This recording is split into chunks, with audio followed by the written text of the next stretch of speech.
Number 12. A baseball coach places baseballs in a cart. He uses the baseballs to pitch to the players during practice. The number of baseballs remaining in the cart after different practice lengths in minutes is displayed in the scatter plot below. Which statement about the scatter plot is true? A. The scatter plot shows a positive association because all of the points have positive coordinates. First of all, this is not a positive association. One of them is decreasing and one of them is increasing.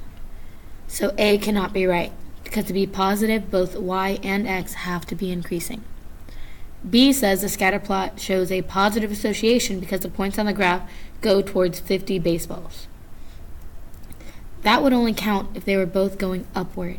Since one is going down while the other is going up, we know that it is a negative association, and B is incorrect because once again it says positive and positive.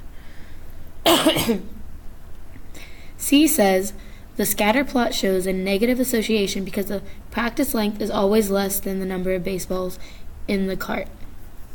While it is a negative association, it is not because the practice length is less than the number of baseballs. It is because the practice length is increasing as the baseballs in the cart are decreasing.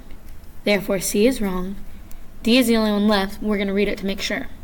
The scatter plot shows a negative association because as the practice length increases, the number of baseballs in the cart decreases. That matches the definition of a negative association.